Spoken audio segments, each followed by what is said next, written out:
Corrí al hospital a pagar la cirugía de emergencia de mi hijo, pero el cajero me dijo, la cuenta ha sido rechazada, tu madre ya la ha vaciado. Corrí a casa y vi a mi hermana con una maleta nueva lista para ir a las Maldivas. Mi madre gritó, no me mires así, se lo merece más que tú. Justo entonces, el médico entró corriendo y gritó, tu hijo podría haber muerto sin ese dinero. Mi hermana se echó a reír, levantando su copa de champán como si nada. Gracias por estar aquí conmigo hoy. Espero que estés teniendo un día maravilloso donde quiera que estés. Me encantaría que compartieras en los comentarios desde qué ciudad o país nos estás viendo y qué hora es allí. Ahora, comencemos nuestra historia juntos. Mi nombre es Sofía, y este es el relato de cómo descubrí que el verdadero monstruo no se esconde debajo de la cama, sino que a veces se sienta a tu mesa, te sonríe y te llama, hija. Todo comenzó en el lugar más estéril y aterrador del mundo, el pasillo de un hospital. El aire olía a antiséptico, a lejía y a un miedo tan palpable que podía saborearlo en la parte posterior de la garganta. Mi hijo de 8 años, Mateo, mi universo entero, estaba en una habitación al final de ese pasillo, un pequeño barquito en un mar de sábanas blancas, con cables como enredaderas finas conectadas a su pequeño pecho. Su corazón, ese motorcito valiente que le daba ritmo a mi vida, estaba fallando. El doctor Morales había sido brutalmente claro, necesitaba una cirugía de emergencia. No mañana, no en unas horas. Ahora. Con las manos temblando, pero el alma aferrada a un clavo ardiendo de esperanza, me acerqué al mostrador de administración. Tenía el dinero. Lo repetía en mi mente como un mantra. Tengo el dinero. Habían sido años de sacrificarlo todo, de trabajar hasta ver el sol salir 2 veces seguidas, de coser mis propios pantalones rotos, de negarme cada pequeño gusto para juntar los $25,000 que costarían salvarle la vida. Estaban seguros, o eso creía yo, en mi caja fuerte en casa. Vengo a hacer el depósito para la cirugía de Mateo García, dije, mi voz apenas un susurro que se perdió en el zumbido de las luces fluorescentes. La mujer detrás del cristal me ofreció una sonrisa cansada pero amable, tecleó en su computadora y su sonrisa se desvaneció lentamente. Frunció el ceño. Sus dedos se movieron más rápido sobre el teclado, como buscando una respuesta que no encontraba. Un momento, por favor. Su voz ya no era tan amable. Llamó a un supervisor. Se susurraron cosas indescifrables.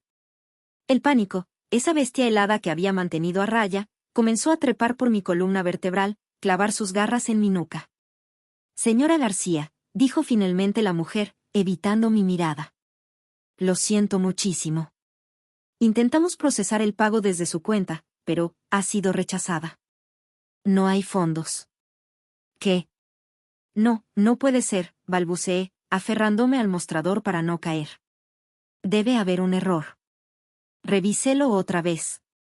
El dinero está ahí, yo misma lo he ahorrado. La cuenta está en ceros, señora. Hubo una transferencia por el monto total esta misma mañana. El suelo del hospital, ese linóleo pulido y frío, pareció ondular bajo mis pies. Saqué el teléfono, mis dedos tan torpes que casi lo dejo caer. Llamé al número de atención al cliente del banco, mi voz quebrándose al hablar con la operadora automática. Mientras esperaba, vi pasar a una madre empujando a su hijo en una silla de ruedas, ambos riendo. Una punzada de dolor y envidia me atravesó. Finalmente, una voz humana me confirmó la pesadilla, sí, una transferencia de $25,000, autorizada y ejecutada esa mañana. La cuenta estaba vacía. Corrí. No recuerdo haberle dicho adiós a la mujer del mostrador.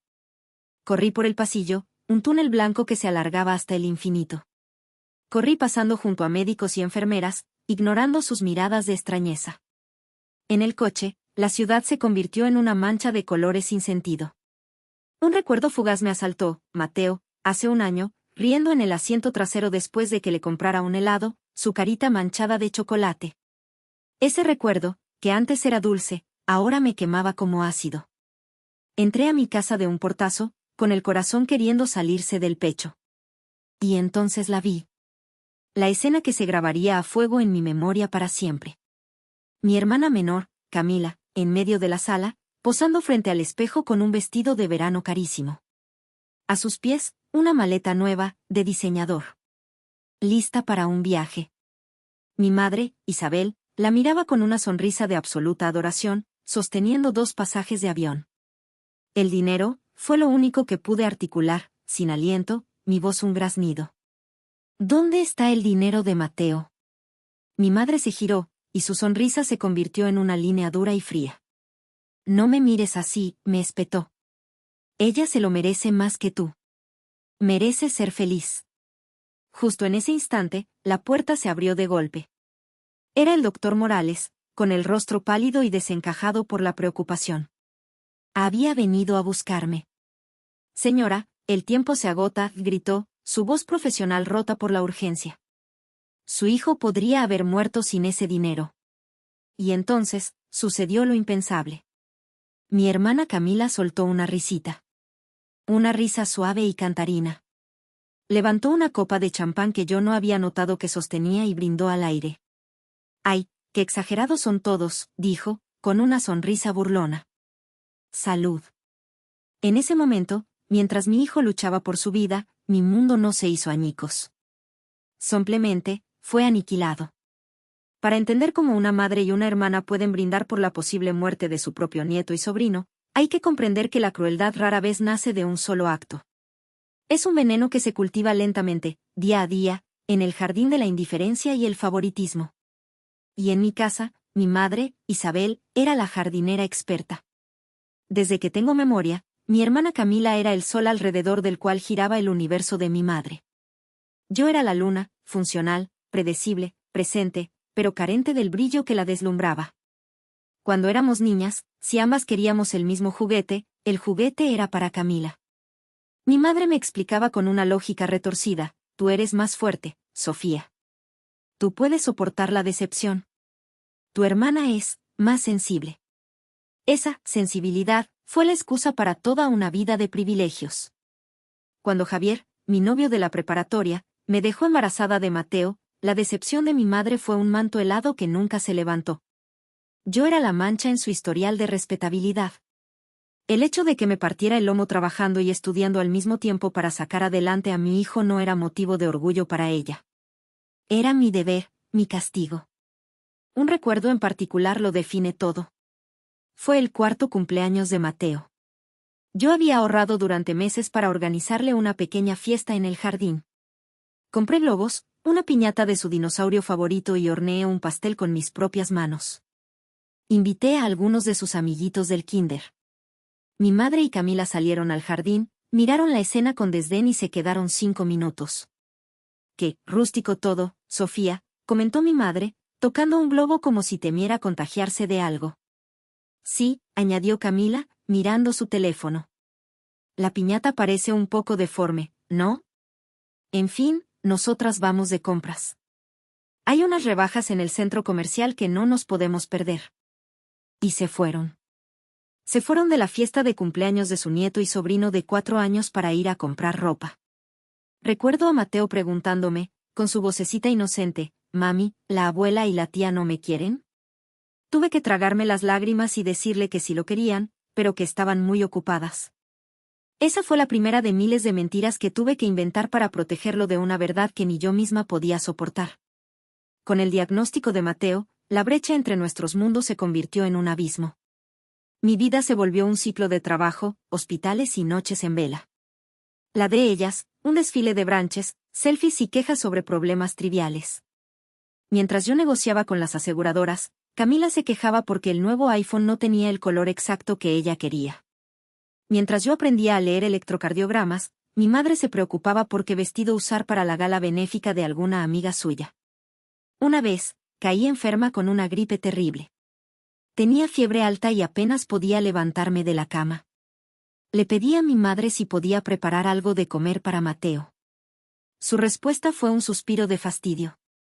«Sofía, de verdad, no tengo tiempo para esto. Camila tiene una audición importante y tengo que ayudarla a prepararse. La casa no se limpia sola, y las cuentas no se pagan solas. Deberías levantarte». Ese día, temblando de fiebre, me levanté y preparé la comida. Comprendí que en esa casa, mi valor estaba directamente ligado a mi capacidad de producir y servir. Si yo fallaba, si yo me rompía, no había una red de seguridad. Solo había molestia. Yo era el pilar que sostenía el techo, y a nadie le importa el pilar mientras no se caiga.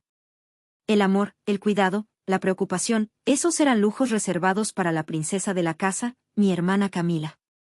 Y esa tarde, mientras miraba a mi hijo comer la sopa que había preparado con mis últimas fuerzas, me di cuenta de que él y yo estábamos completamente solos. La vida, sin embargo, a veces da un respiro justo antes de desatar el huracán. Unos meses antes de la catástrofe, cuando mi cuenta de ahorros estaba dolorosamente cerca de la meta, pero aún no llegaba, recibí un correo electrónico que lo cambió todo. Era de una startup de tecnología de rápido crecimiento. Habían visto mi portafolio en línea y querían que les presentara una propuesta para rediseñar toda su identidad corporativa, logo, sitio web, aplicaciones, todo. Era el proyecto de mi vida. El cliente era exigente, el CEO un perfeccionista casi tiránico. Las siguientes 6 semanas fueron un infierno y una bendición.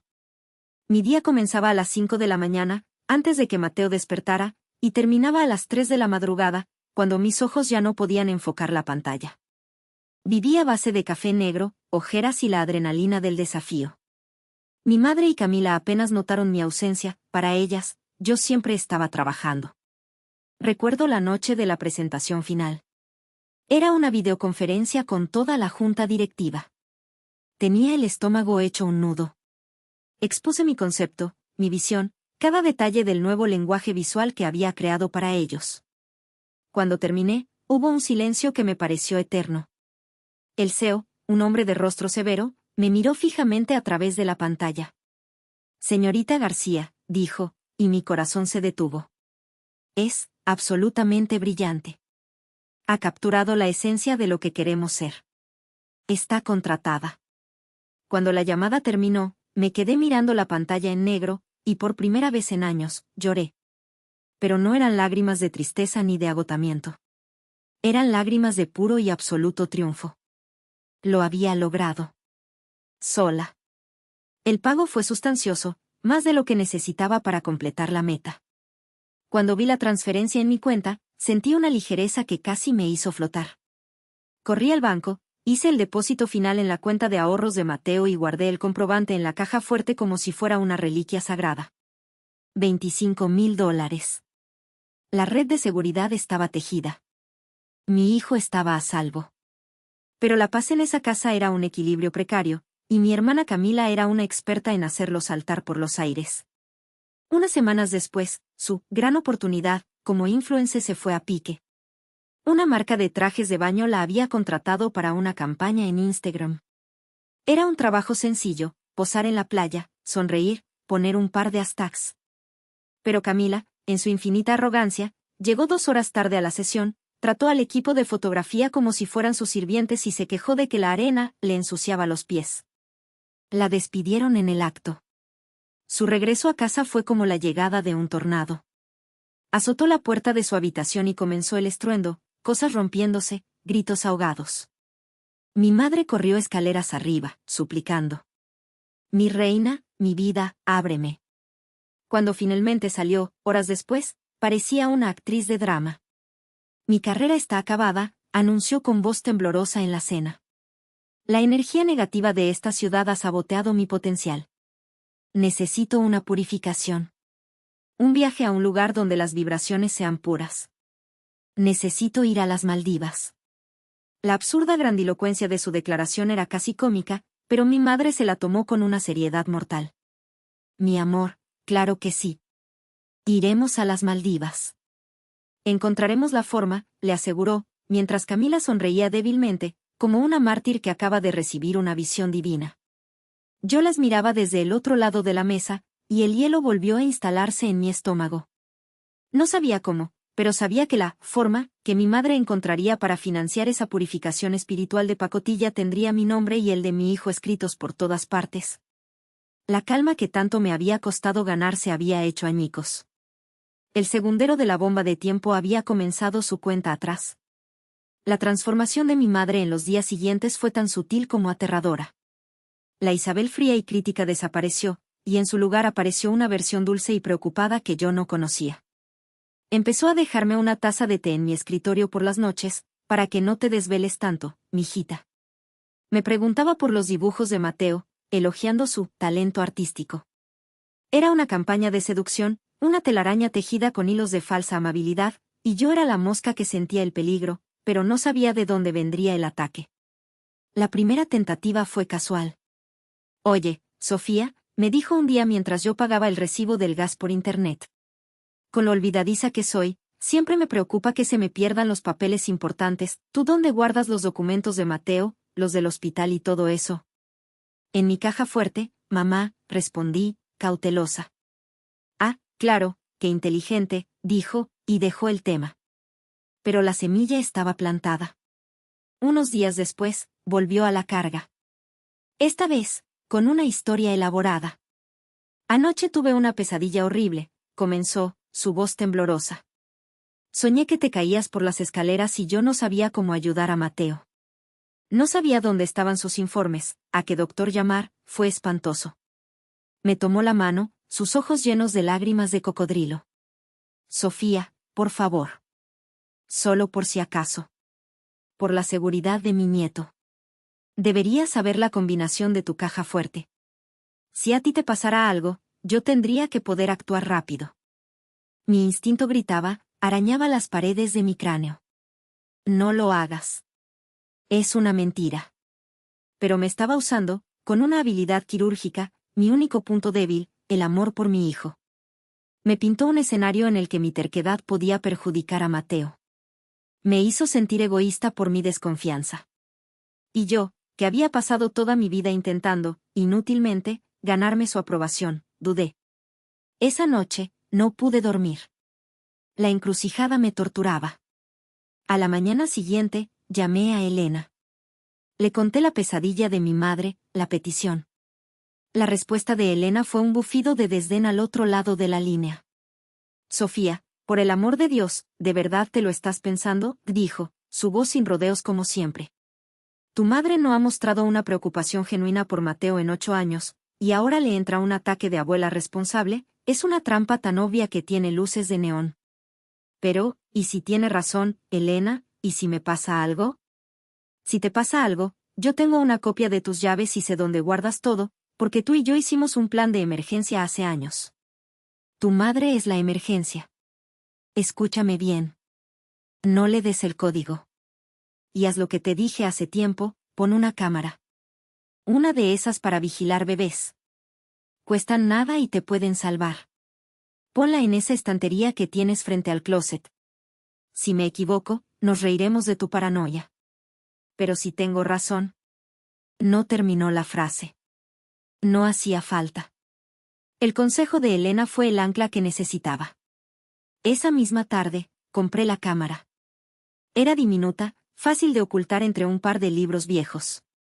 Mientras la instalaba, me sentí como una criminal en mi propia casa. Era un acto de traición, espiar a mi propia madre. Pero en el fondo, sabía que era un acto de supervivencia. Al día siguiente, mi madre volvió a la carga. ¿Lo pensaste, mi amor? Y yo, sintiéndome la peor hija del mundo, pero también la madre más protectora, le mentí. Le di una combinación falsa. Le dije que era la fecha de su aniversario de bodas, un detalle sentimental diseñado para parecer auténtico. Ella sonrió, satisfecha, creyendo que había ganado. Yo sonreí también, un nudo de hielo en el estómago, sabiendo que la guerra silenciosa había comenzado.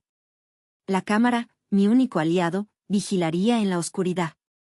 La vida tiene una forma cruel de demostrar que tus peores paranoias a menudo son solo instintos bien afinados. Pasó una semana. La cámara no grabó nada fuera de lo común. Empecé a pensar que Elena y yo habíamos exagerado. Quizás mi madre solo estaba siendo una madre. La esperanza es una hierba terca que crece hasta en las grietas más oscuras. Era una tarde de jueves, soleada y engañosamente tranquila. Mateo había tenido un buen día en la escuela y ahora jugaba en el pequeño jardín trasero que yo me esforzaba por mantener decente. Lo observaba desde la ventana de la cocina mientras preparaba la cena. Corría detrás de una pelota, su risa resonando en el aire. Era un sonido tan puro, tan lleno de vida, que por un instante, el miedo crónico que vivía en mí se disipó. En ese momento, él no era un paciente cardíaco. Era solo un niño. Entonces, se detuvo. Dejó de correr y se quedó quieto, con la pelota rodando hasta detenerse a sus pies. Se llevó una mano al pecho, una mano pequeña y regordeta, y su rostro se contrajo en una mueca de confusión, luego de dolor. Intentó respirar, pero el aire pareció traicionarlo. Abrió la boca, pero no salió ningún sonido. Y luego, como una marioneta a la que le cortan los hilos, se desplomó sobre el césped. El cuchillo con el que estaba cortando verduras cayó de mi mano, resonando en el suelo de la cocina. El mundo se ralentizó, los colores se desvanecieron. Un segundo de parálisis total, un grito atrapado en mi garganta. Y luego, la adrenalina. Corrí hacia él, gritando su nombre. Lo tomé en mis brazos. Su piel estaba fría y húmeda. Sus labios, que segundos antes estaban rosados por la carrera, empezaban a adquirir un terrible tinte azulado. Su cuerpecito estaba flácido, inerte.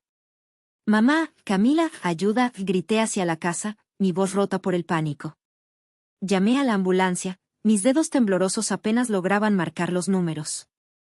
Mientras hablaba con la operadora, vi a mi madre y a mi hermana aparecer en la puerta trasera. «Por el amor de Dios, Sofía, ¿por qué tanto escándalo?» «Los vecinos van a pensar que nos están matando», dijo mi madre, su tono era de puro fastidio. «Es Mateo», supliqué, las lágrimas cegándome. «No respira bien, por favor, llamen al doctor Morales, su número está en la nevera». Camila sacó su teléfono, pero en lugar de marcar, activó la cámara y empezó a grabar un video para sus historias de Instagram. «Drama familiar en vivo», murmuró, con una sonrisita. «Esto tendrá muchas vistas».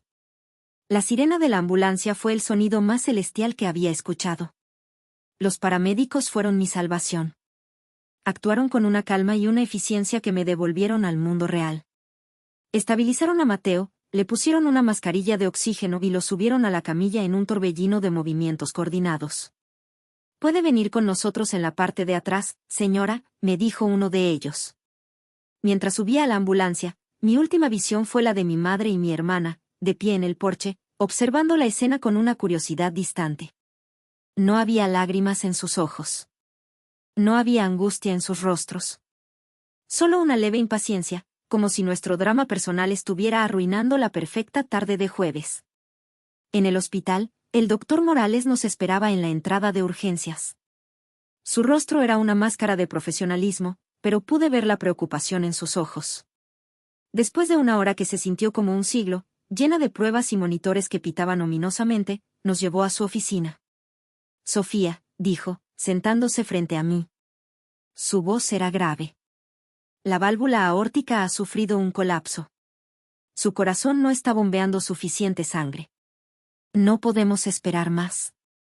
El momento es ahora. Necesitamos operarlo en las próximas 24 horas, o su corazón simplemente se detendrá». Cada palabra era un martillazo en mi pecho. Pero asentí. Había estado preparándome para este momento durante 3 años. «Entiendo, doctor. No se preocupe por el dinero. Está listo. Haré el depósito ahora mismo». Él me dio una palmada en el hombro, un gesto de solidaridad. «Excelente. Ve a administración. Nosotros prepararemos al equipo. Tu hijo es un luchador, Sofía. Saldrá de esta». Aferrada a esa promesa, caminé por los pasillos blancos y asépticos. Iba a salvar a mi hijo. Estaba lista. No tenía ni la más remota idea de que, en mi propia casa, el enemigo ya había hecho su movimiento.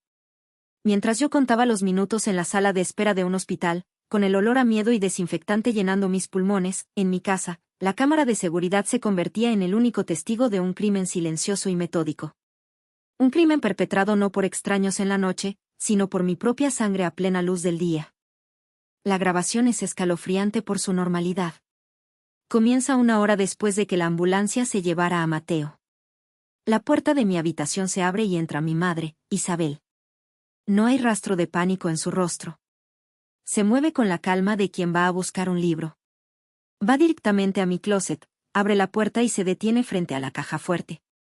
Con una tranquilidad pasmosa, teclea la combinación falsa que yo le había dado. La caja no se abre. Frunce el ceño, molesta. Lo intenta de nuevo. Nada.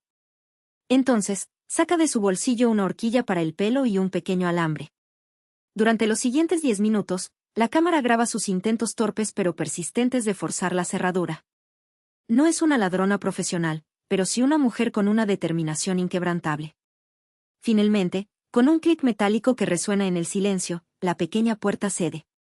Saca los fajos de billetes, todo el dinero, y los pone sobre mi cama en un montículo casi obsceno. Los cuenta con una eficiencia que me sorprende, sus labios moviéndose en silencio. En ese momento, entra Camila. Lleva una bata de seda y una toalla enrollada en la cabeza, como si acabara de salir de un spa. ¿Ya está?, pregunta, bostezando. Me muero de hambre, ¿pedimos sushi? Ya casi, mi vida, responde mi madre sin levantar la vista del dinero. 24.800, 24.900, falta un sobre. Ah, aquí está, debajo de los papeles del seguro. Saca el último fajo. 25.000. Exactos.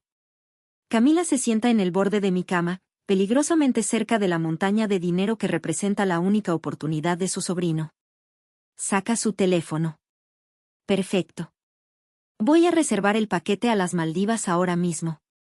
El que tiene la villa sobre el agua con piscina privada, ¿crees que debería pagar el extra por el servicio de mayordomo personal? Suena súper glamuroso. Mi madre termina de apilar el dinero y finalmente la mira. En su rostro no hay culpa, no hay duda. Solo una sonrisa de orgullo y afecto. Claro que sí, mi reina. Te mereces todo. No escatimes en absolutamente nada. Esta es tu oportunidad de vivir como la estrella que eres. Hay una pequeña pausa. Camila, mientras sus dedos vuelan sobre la pantalla del teléfono, pregunta, casi como un pensamiento al aire, con el mismo tono que usaría para preguntar si queda leche: oye, mamá, ¿y qué pasa con Mateo? Mi madre se encoge de hombros. Un gesto. Un simple y devastador encogimiento de hombros que borra la vida de su nieto como si fuera una mota de polvo. Ay, se pondrá bien. Es un niño fuerte.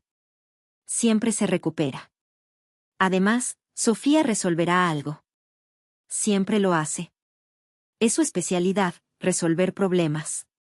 Se acerca a Camila y le da un beso en la frente, un gesto de bendición sobre el botín. La vida de tu sobrino es incierta, mi amor. Es una batalla perdida. Pero tu felicidad, tu futuro, esa es una inversión segura. Él es el problema de ella. Tú eres mi alegría. Camila sonríe, completamente satisfecha con la respuesta. Ok. Vuelos en primera clase, villa con mayordomo y paquete de spa, reservado. Nos vamos pasado mañana. Chilla de emoción y abraza a mi madre con fuerza. La cámara graba como las dos, madre e hija, cómplices en la más vil de las traiciones, recogen el dinero de mi cama, lo meten en un sobre grande y salen de mi habitación, riendo juntas, planeando qué bikinis y vestidos de noche empacar. La puerta se cierra, dejando el cuarto en silencio. La caja fuerte abierta, violada, como una boca abierta en un grito mudo. Un testimonio silencioso de que el mal más profundo no necesita máscaras ni disfraces. A veces, simplemente lleva el rostro de tu propia familia. De vuelta en el infierno estéril del hospital, yo era ajena a la traición que se había consumado en mi propio hogar. Mi mundo todavía tenía un atisbo de lógica. Dejé a Mateo al cuidado de una enfermera de rostro angelical que le leía un cuento en voz baja, y caminé hacia la oficina de administración con un propósito que me mantenía en pie. El miedo era un nudo helado en mi estómago, pero estaba envuelto en una capa de determinación. Iba a firmar los papeles, iba a entregar el dinero, y los mejores cirujanos del mundo iban a reparar el corazón roto de mi hijo. Era el único guión posible. Hola de nuevo, le dije a la mujer del mostrador, cuyo rostro ya me resultaba familiar. Estoy lista para hacer el depósito. Ella me sonrió, una sonrisa profesional que no llegaba a sus ojos cansados. Claro, señora García. Permítame su tarjeta. Le entregué la tarjeta de débito de la cuenta de ahorros donde residía cada sacrificio de los últimos 3 años. La deslizó por el lector. La pequeña máquina emitió un pitido agudo y denegatorio. El sonido me taladró los oídos. La mujer frunció el ceño. Qué extraño. El sistema a veces falla. Lo intentaré de nuevo. Lo intentó una segunda vez, con más cuidado. El mismo pitido agudo. El mismo rechazo. Quizás la banda magnética está dañada, dijo, aunque su tono de voz carecía de convicción. ¿Tiene otra forma de pago, efectivo, otra tarjeta? No, todo está en esa cuenta, respondí, y mi propia voz sonó lejana, ajena. La primera semilla de un pánico irracional comenzó a brotar en mi pecho. Por favor, intente de nuevo. Tiene que funcionar. El dinero está ahí, estoy segura. Lo intentó una tercera vez. Nada. Entonces, con un suspiro que pareció llevarse toda mi esperanza, se giró hacia su computadora. Sus dedos volaron sobre el teclado. Yo contenía la respiración, mi mirada fija en la parte posterior de su cabeza. Podía oír el latido de mi propio corazón, un tambor desbocado en el silencio de la oficina. Finalmente, se volvió hacia mí. La expresión de su rostro era la que nadie quiere ver en un lugar como ese, una mezcla de lástima profesional e incomodidad humana. Señora García, hay un problema grave. Verifiqué directamente con el sistema interbancario. La cuenta no tiene fondos. De hecho, el saldo es de $0 y 0 centavos. Hubo una transferencia electrónica autorizada por el monto total de $25,000 esta misma mañana. La cuenta fue completamente vaciada. Las palabras flotaron en el aire, inertes, sin sentido. Vaciada. Ceros. Transferencia. Mi cerebro se negaba a procesarlas, a conectarlas en una secuencia lógica. Imposible, susurré, la palabra arañando mi garganta seca. Eso es absolutamente imposible. Nadie más tiene acceso a esa cuenta, nadie. Saqué mi teléfono con manos tan temblorosas que casi lo dejo caer. El sudor frío me perlaba la frente. Abrí la aplicación del banco, mis ojos luchando por enfocar los números. Y ahí estaba. La verdad, en fríos y brutales dígitos rojos y negros. Saldo disponible, 0 pesos. Última transacción, transferencia electrónica internacional, 25,000 pesos. Un sonido gutural, un gemido de animal herido, escapó de mis labios. La mujer del mostrador se inclinó hacia adelante, su rostro lleno de genuina preocupación. Señora, ¿se encuentra bien? ¿Quiere que llame a alguien? No podía responder. Mi mente era una centrifugadora, descartando posibilidades a una velocidad vertiginosa. ¿Un error del banco? No, lo habían verificado. ¿Un fraude? ¿Un hacker? Demasiado sofisticado, demasiado específico. Y entonces, como un relámpago en una noche oscura, la verdad emergió, horrible e innegable. La amabilidad fingida de mi madre. Su obsesión con la caja fuerte. El viaje a las Maldivas de Camila. Las piezas del rompecabezas encajaron, formando una imagen de una monstruosidad tan profunda que me dejó sin aire. Tengo que hacer una llamada, le susurré a la mujer, mi voz apenas audible. Marqué el número del doctor Morales. Me contestó al instante. Sofía, ¿todo en orden?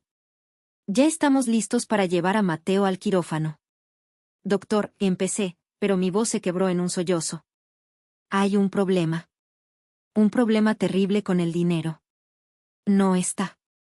Hubo un silencio denso al otro lado de la línea. Sofía, ¿qué quieres decir con que no está?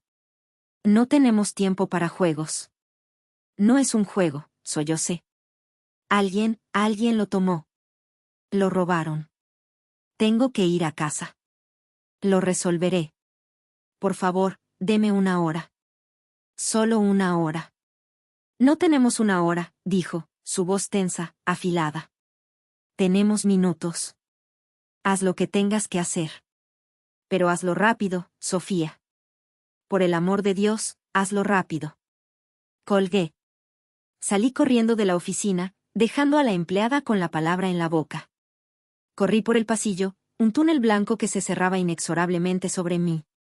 Mi hijo estaba en una cama, esperando ser salvado. Y el dinero que representaba su vida había sido robado.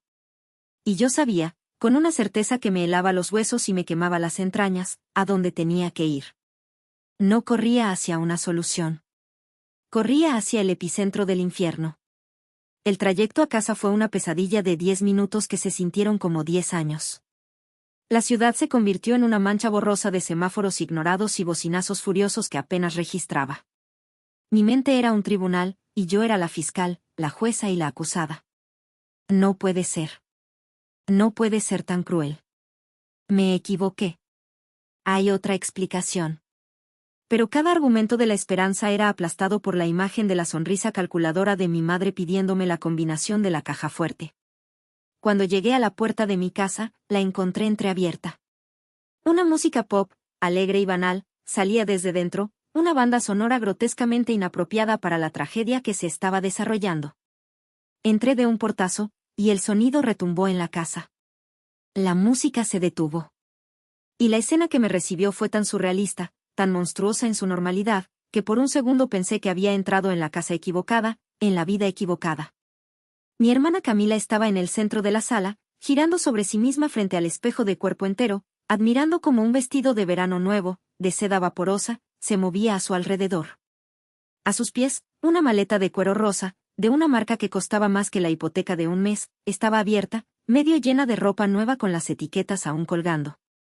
Y mi madre, Isabel, estaba sentada en el sofá, como una reina en su trono, aplaudiendo suavemente, con una copa de champán en la mano y una botella enfriándose en una hielera sobre la mesa de centro.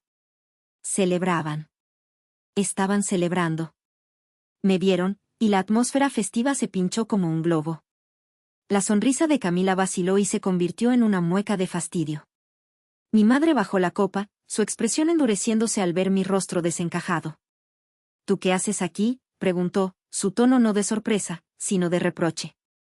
¿Pasó algo con el niño? El dinero, fue todo lo que pude decir. Mi voz era un graznido ronco, irreconocible. El dinero de la cirugía de Mateo. No está en el banco. Camila puso los ojos en blanco, un gesto de impaciencia que me revolvió las entrañas. Ay, Sofía, por favor, no empieces con tus dramas. Seguro es un error del sistema de esos que siempre pasan. Llama mañana. Ya aparecerá. No fue un error del sistema, dije, mi voz subiendo de volumen, cada palabra cargada de una furia que empezaba a hervir, quemando la niebla del SOP. Fue una transferencia. Esta mañana. Por $25,000. Sé que fuiste tú, mamá, ¿dónde está el dinero? Avancé hacia ella, y por primera vez en mi vida, vi un destello de algo parecido al miedo en sus ojos. Pero fue fugaz, reemplazado al instante por su máscara de fría y desafiante arrogancia. Está donde debe estar, dijo, levantando la barbilla, su voz tan afilada como un trozo de cristal roto. Está siendo usado para algo importante. Para la felicidad y el bienestar de tu hermana. El aire se solidificó en mis pulmones. Lo había admitido. Así de fácil. Sin un ápice de remordimiento. Felicidad, grité, y el sonido fue tan agudo que me dolió la garganta. Ese dinero era para salvarle la vida a tu nieto, a mi hijo. Oh, por favor, intervino Camila, cruzándose de brazos con aire de superioridad. Mateo siempre está enfermo. Si no es una cosa, es otra. No puedes detener tu vida y la de todos los demás por él. Yo necesito esto. Necesito este viaje para mi carrera, para mi salud mental. Me giré para mirarla, la incredulidad luchando contra la rabia. Tú necesitas un viaje más que tu sobrino de 8 años necesita un corazón que funcione para seguir viviendo. Fue entonces cuando mi madre se levantó. Se interpuso entre Camila y yo, como una leona protegiendo a su cachorro favorito. Su rostro era una mueca de desprecio puro. Me señaló con un dedo tembloroso de ira. Cállate, siseó, su voz llena de un veneno que había estado destilando durante años. Harta me tienes con tu drama y tu hijo enfermo. Él es una carga, siempre lo ha sido desde que decidiste tenerlo, una carga para ti y para esta familia. Camila, en cambio, es una alegría. Ella tiene un futuro brillante, un futuro que tú nunca tendrás, y te lo diré una vez para que te quede claro, prefiero verla a ella feliz y triunfando en una playa paradisíaca a verte a ti y a tu hijo con vida. Las palabras me golpearon con tal fuerza física que retrocedí un paso, como si me hubiera abofeteado. Prefiero verla feliz a verte a ti y a tu hijo con vida. No era solo una confesión. Era una sentencia de muerte. Y la había pronunciado mi propia madre. Mientras esas palabras monstruosas todavía flotaban en el aire, envenenando el oxígeno de la habitación, la puerta principal, que yo había dejado abierta en mi carrera desesperada, se abrió de golpe. La figura del doctor Morales, alta e imponente en su bata médica, llenó el umbral. Su rostro, normalmente sereno y compasivo, estaba contraído por una mezcla de ansiedad y furia contenida. Mi madre y Camila se quedaron heladas, atrapadas en su burbuja de crueldad, sorprendidas por la intrusión de la realidad en forma de médico. «Doctor», exclamé, una ola de alivio y vergüenza recorriéndome al mismo tiempo. Alivio porque ya no estaba sola. Vergüenza porque él iba a ser testigo de la podredumbre de mi familia. «Sofía, no contestabas las llamadas», dijo él, su voz grave y urgente, sus ojos yendo de mi rostro al de mi madre, y luego a la maleta de lujo y la botella de champán. Su mirada se detuvo en la copa medio llena en la mano de Camila. Su cerebro de diagnóstico rápido procesó la escena en un instante. Llamé al teléfono de la casa y tu hermana me dijo, y cito textualmente, «Ahorita no puede atender, está ocupada en un drama, llame luego». Me temí lo peor. Vine inmediatamente. Mi madre, recuperando la compostura de una anfitriona ofendida, intentó tomar el control de la situación. «Doctor, qué sorpresa tan inoportuna. No se preocupe, es solo un pequeño malentendido familiar. Sofía, como verá, es un poco dramática. Tiende a exagerar».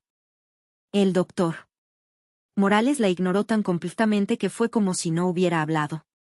Sus ojos estaban fijos en mí, demandantes. «Sofía, el equipo de cirugía está esperando. El anestesista está listo. Cada minuto que perdemos, el riesgo de un fallo cardíaco catastrófico en la mesa de operaciones aumenta exponencialmente. ¿Dónde está el dinero para el depósito?». Antes de que yo pudiera articular una respuesta coherente, mi madre se rió.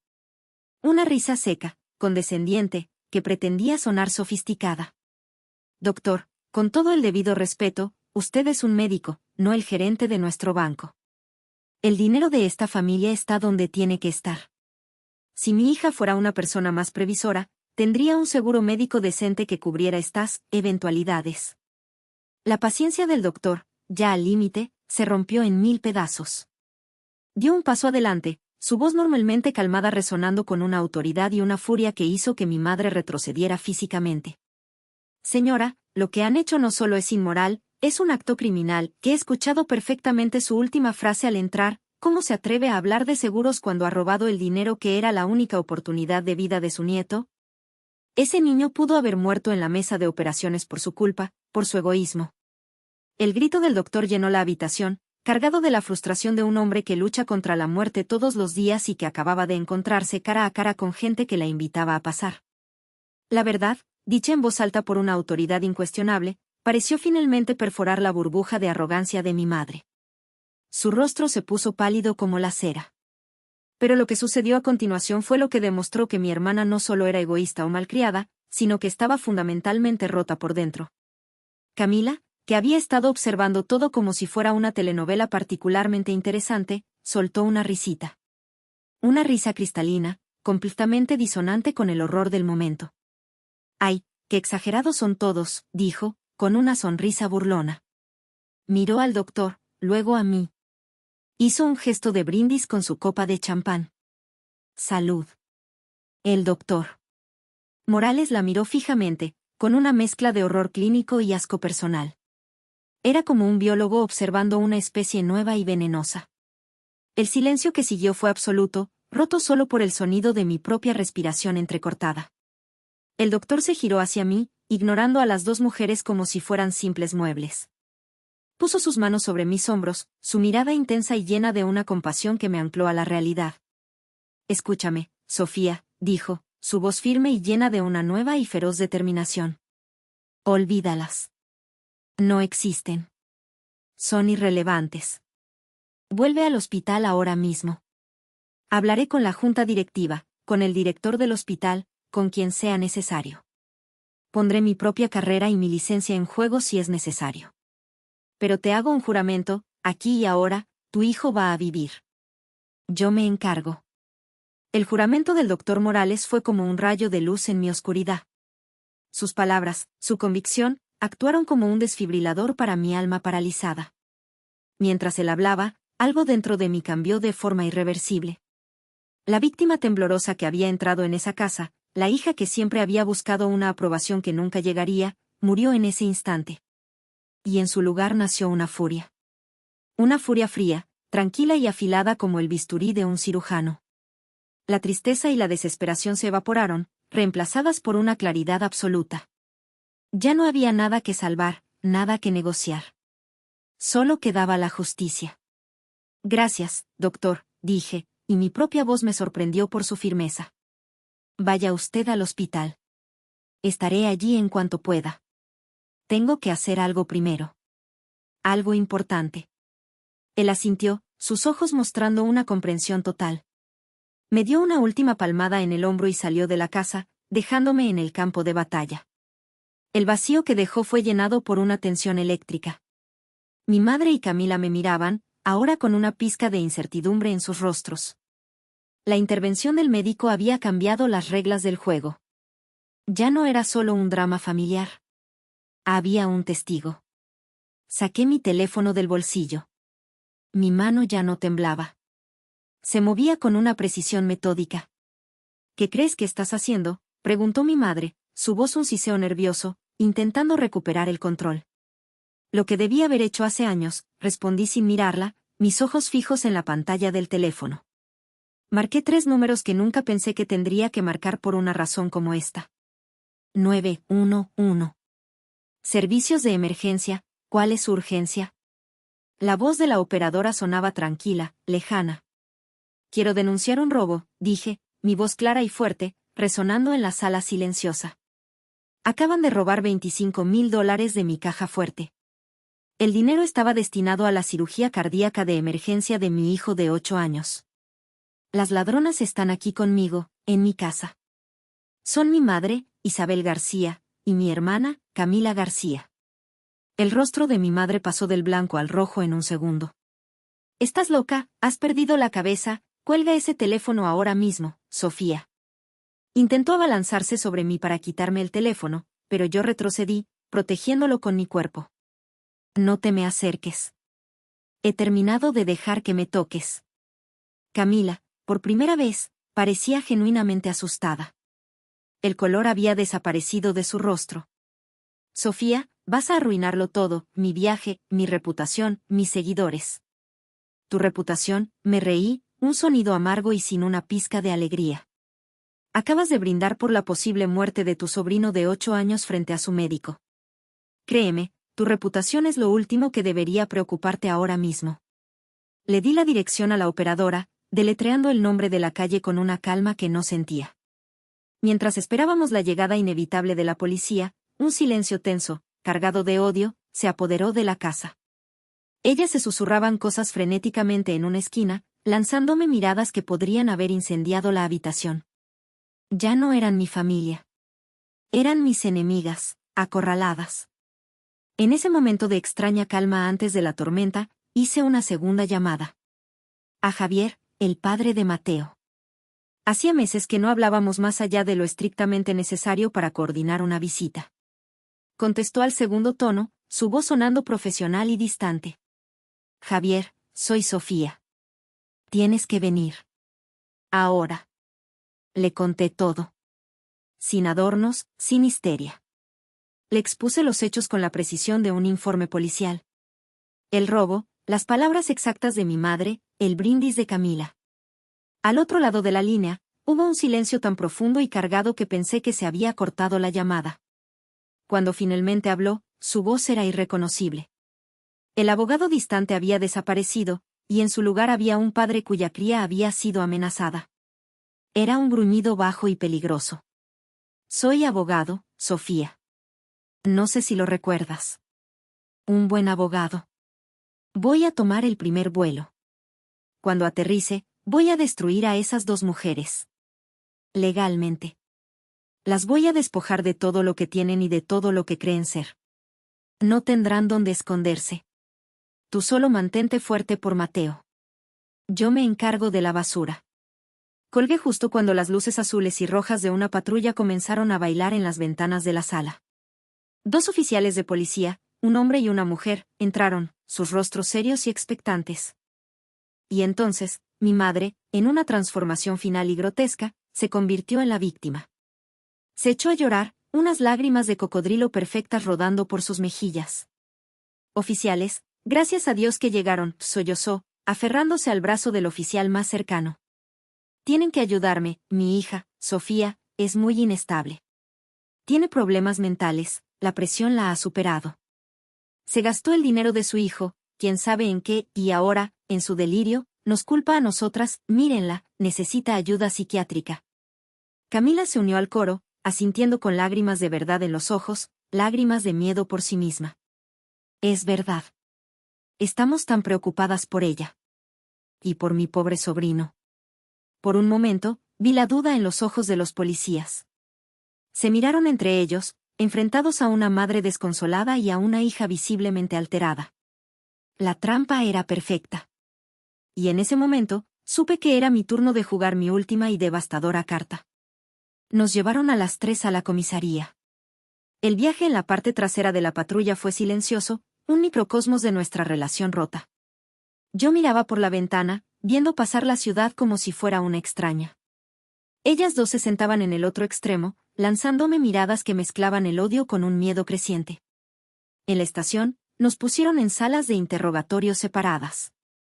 Era un lugar frío, impersonal, que olía a café rancio y a desesperación.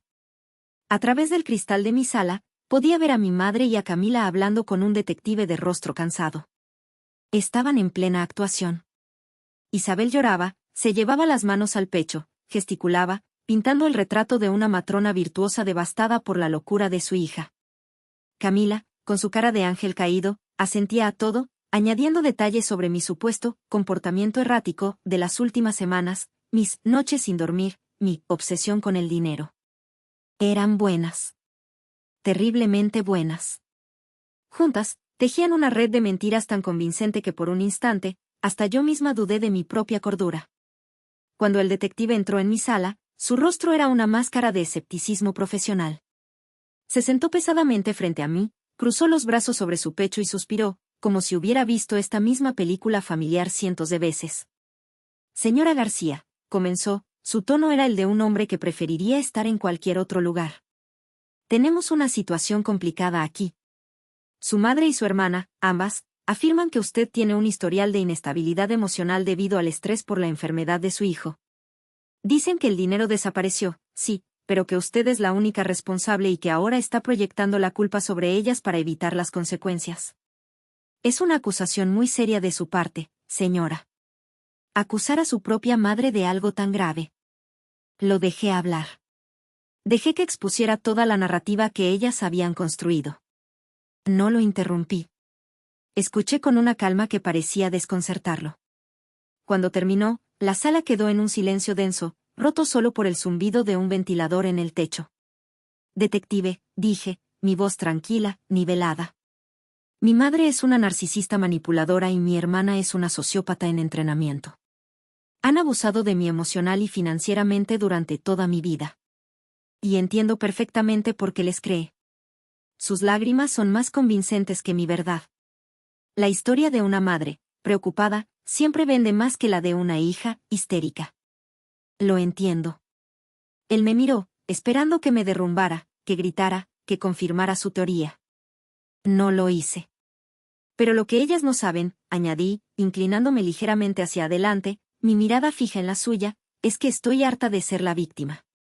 Y hace una semana, tomé una precaución. El detective enarcó una ceja, su interés finalmente despertado. Tengo una prueba, dije. Saqué mi teléfono. Mis manos estaban firmes. Abrí una aplicación y seleccioné un archivo de video. Hace una semana, instalé una cámara de seguridad en mi habitación, apuntando directamente a mi closet, donde estaba la caja fuerte. ¿Le gustaría ver lo que grabó esta tarde, mientras yo estaba en el hospital viendo a mi hijo luchar por su vida? Le di la vuelta al teléfono y lo deslicé sobre la mesa hacia él. El detective lo tomó, un poco a regañadientes, como si temiera lo que iba a encontrar. Presioné play de forma remota desde mi reloj inteligente. La pequeña pantalla se iluminó. La calidad era nítida. El audio, cristalino. La sala de interrogatorio se llenó con los sonidos de mi habitación. Vimos a mi madre entrar, forzar la cerradura, contar el dinero. Vimos a Camila entrar, casual, despreocupada. Y escuchamos su conversación, cada palabra una daga envenenada. ¿Crees que debería pagar el extra por el servicio de mayordomo? Claro que sí, mi reina. Te mereces todo. Oye, mamá, ¿y qué pasa con Mateo? Ay, se pondrá bien. La vida de tu sobrino es incierta, mi amor. Pero tu felicidad es una inversión segura. El detective levantó la vista del teléfono, sus ojos abiertos como platos. Su expresión de escepticismo profesional se había transformado en una de puro asombro y repulsión. Siguió mirando, hipnotizado, mientras el video continuaba, mostrando cómo recogían el dinero y salían riendo. Cuando el video terminó, el detective colocó el teléfono sobre la mesa con un cuidado casi reverencial. Se quedó en silencio por un largo momento, su rostro una mezcla de emociones. Se pasó una mano por la cara, como limpiándose la suciedad que acababa de presenciar. Finalmente, me miró, y por primera vez, vi respeto en sus ojos. Señora García, creo que tenemos todo lo que necesitamos. Y mucho más. Se levantó y salió de la habitación. Unos minutos después, vi a través del cristal cómo entraba en la sala donde estaban mi madre y mi hermana. Vi cómo les decía algo. Vi la sonrisa arrogante de mi madre flaquear. Vi el pánico puro inundar el rostro de Camila cuando otro oficial entró con una tablet y, frente a ellas, comenzó a reproducir el video. Vi el momento exacto en que sus máscaras de victimismo se rompieron y se hicieron añicos. Vi el momento en que la arrogancia se convirtió en terror. Vi a mi madre, Isabel, llevarse una mano a la boca, su rostro una máscara de incredulidad, no por el crimen, sino por haber sido descubierta. Vi a Camila empezar a temblar incontrolablemente, sus sollozos ahora reales y patéticos. Ese fue el jaque mate. No hubo más mentiras. No hubo más actuaciones. Solo la cruda, fea, innegable verdad, capturada en video para que todo el mundo la viera. Fueron arrestadas en el acto, esposadas y escoltadas fuera de la sala de interrogatorios. Cuando pasaron frente a mi puerta, mi madre me miró. Su expresión ya no era de odio, ni de arrogancia. Era de pura y abyecta derrota. Y en ese momento, supe que, sin importar lo que pasara con el dinero, yo ya había ganado la batalla más importante de mi vida. Mientras la pesada maquinaria de la justicia penal comenzaba a moverse, arrastrando a mi madre y a mi hermana hacia las consecuencias de sus actos, un problema mucho más urgente seguía latiendo como una bomba de tiempo, la vida de Mateo.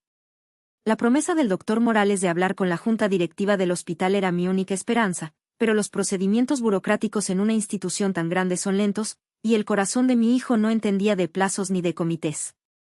Estaba sentada en la sala de espera del hospital, que se había convertido en mi nuevo hogar. Me sentía como una astronauta flotando en el vacío, desconectada de todo. El mundo exterior, con su tráfico y sus rutinas, me parecía un planeta lejano.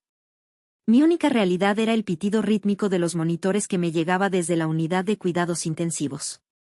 Fue entonces cuando mi amiga Elena llegó como un huracán de energía y sentido común. No preguntó, no esperó. Llegó con 2 cafés calientes, un sándwich que me obligó a comer y una manta que puso sobre mis hombros. Me abrazó con fuerza, un abrazo que me ancló a la tierra. Y luego, simplemente se sentó a mi lado, su presencia silenciosa un bálsamo en mi alma en carne viva. Le conté todo, la cámara, la confesión grabada, el arresto, la cara de derrota de mi madre. Lo sabía, exclamó, golpeando su rodilla con una mezcla de furia y satisfacción. Sabía que esa cámara era una buena idea. Amiga, eres increíblemente fuerte. Has pasado por el infierno y sigues de pie. No me siento fuerte, Elena, susurré, mi voz rota. Me siento vacía. ¿Y Mateo? Mateo sigue esperando a que un grupo de extraños en una sala de juntas decida si su vida es una inversión rentable. Elena me miró, y sus ojos, normalmente risueños, brillaron con una determinación feroz. No. Se acabó la espera. No va a esperar a que un montón de ejecutivos con corbata decidan si la vida de un niño vale el riesgo financiero. Vamos a luchar. Sacó su laptop de su bolso y empezó a teclear con una velocidad endiablada. ¿Qué haces?, le pregunté. Lo que la gente hace ahora. Movilizarse. Pelear con las herramientas que tenemos. Sin pedirme permiso, pero con mi consentimiento tácito, creó una página de recaudación de fondos en línea. La tituló con una simplicidad desgarradora, Un corazón para Mateo. Escribió una historia, cuidadosamente, sin dar nuestros nombres reales para protegernos legalmente, pero describiendo la situación con una honestidad que te encogía el corazón. Para la comunidad de almas buenas, hoy les pido ayuda para una de las mujeres más valientes que conozco. Es una madre soltera que ha trabajado incansablemente durante años, ahorrando cada centavo para la cirugía cardíaca que salvará la vida de su hijo de 8 años. Hoy, en un acto de traición inimaginable por parte de aquellos en quienes más confiaba, ese dinero, el trabajo de su vida y la única esperanza de su hijo, fue robado. El tiempo se acaba. Los médicos están listos, pero no pueden actuar sin los fondos. Ayudemos a esta madre a darle a su hijo la oportunidad de vivir que se merece, una oportunidad que le fue cruelmente arrebatada. Demostremos que hay más bondad en el mundo que maldad. Adjuntó una foto mía y de Mateo, una que nos tomó en el parque hacía meses, ambos riendo a carcajadas, ajenos a la tormenta que se avecinaba.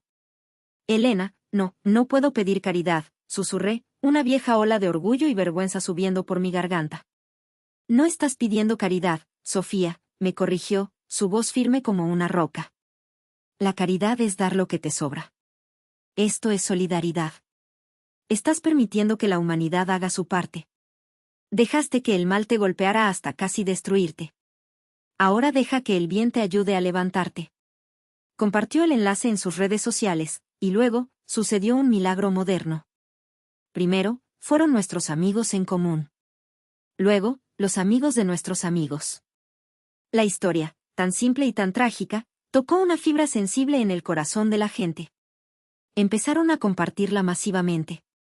Las donaciones comenzaron a llegar, un goteo que pronto se convirtió en un río. Pequeñas cantidades, 5, 10, 20 dólares, de extraños de todo el país, y luego de otros países, cada una acompañada de un mensaje. Por tu pequeño guerrero. Desde Argentina, te enviamos fuerza. Mantente fuerte, mamá. Esto es por mi propio hijo, que superó una enfermedad similar. Ten fe. El mundo puede ser un lugar cruel, pero también está lleno de luz. Aquí tienes un poco de la nuestra desde España. Durante las siguientes horas, sentadas en esa sala de espera, vimos cómo la barra de progreso de la página subía sin parar. Lloré. Lloré no de tristeza, sino de una gratitud tan abrumadora que me dolía el pecho.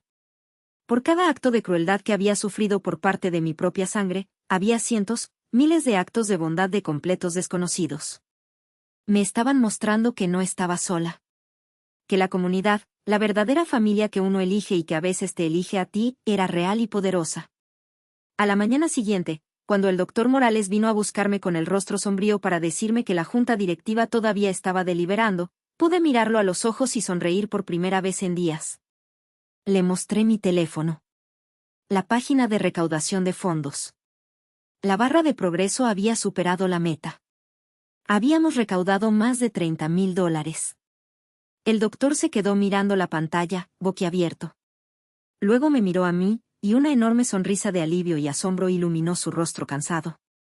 Sofía, a veces la gente es maravillosa. Sí, doctor, respondí, las lágrimas corriendo por mis mejillas de nuevo, pero esta vez eran lágrimas de esperanza. A veces, lo es. Fui a la oficina de administración, no como una víctima suplicante, sino como una madre empoderada por la bondad de miles. Hice el depósito completo, no con el dinero manchado de traición, sino con el dinero imbuido de la esperanza y la luz de cientos de extraños. La cirugía de Mateo estaba garantizada. La cirugía de Mateo fue larga y angustiosa, pero exitosa. Mientras mi hijo se recuperaba en la unidad de cuidados intensivos, fuerte y resiliente como solo los niños saben ser, la batalla legal, liderada por un Javier implacable y furioso, siguió su curso. El juicio fue un mero trámite, una formalidad.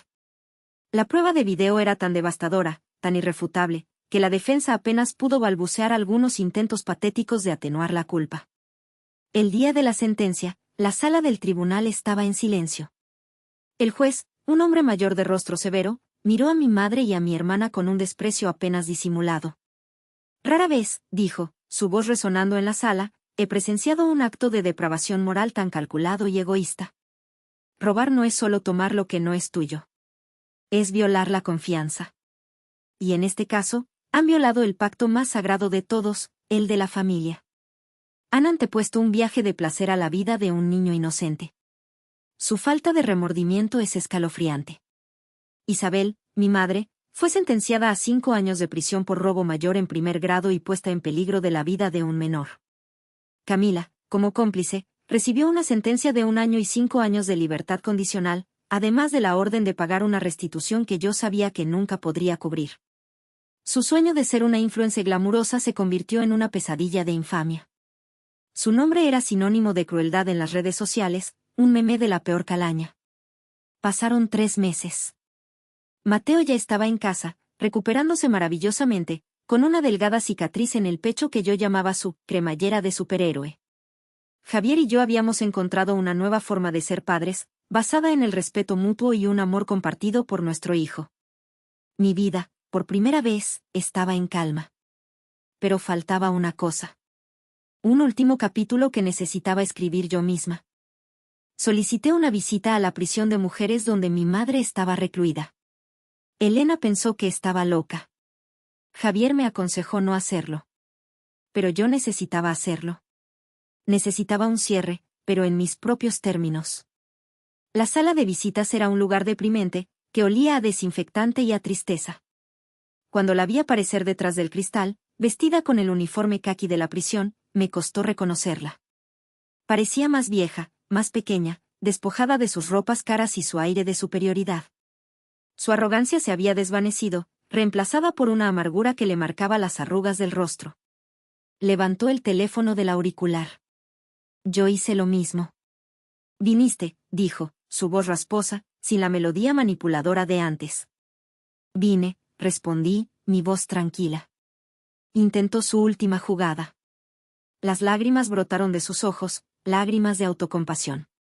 Sofía, mi amor, perdóname. No sé qué me pasó.